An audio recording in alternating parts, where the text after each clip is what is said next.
শোনো, আমরা বৌমা না, আমরা বোমা। আমরা আমাদের বরের মুখের উপর ওদেরই মান নামের বদনাম করার দম রাখি। এই তোমার মা নিজেকে কি ভাবে? তোমার মা একটা দজ্জাল মহিলা। আমার শাশুড়ি মাঝে মাঝেই আমাকে শোনায় আমার ছেলের জন্য তো দূর দূর থেকে সম্বন্ধ আসতো। হ্যাঁ, তা তো আসবেই। আশেপাশের লোকরা তো আপনার স্বভাব চরিত্র সম্পর্কে জানতোই, তাই সাহস পেত না আপনার ঘরে বউ হয়ে আসার। তাই দূর দূর থেকেই সম্বন্ধ আসতো। ননদ হচ্ছে ডিরেক্টর আর শাশুড়ি হচ্ছে অ্যাক্টর। ননদ ফোনে ফোনে ডিরেকশন দেয়, শাশুড়ি লক করে। শাশুড়ি যদি হয় পেট্রোল, ননদ হয় দেশলাই।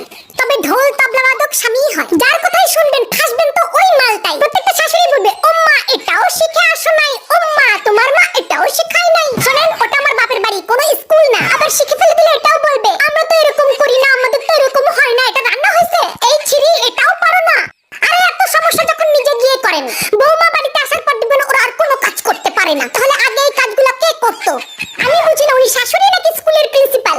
সবসময় পারমিশন নিতে হবে। May I go to market, may I go to বাপের বাড়ি, ডাব্বে মে ডাব্বা, ডাব্বে মে আলু। সব শাশুড়ি গুলাই হয় এক নম্বরের চালু।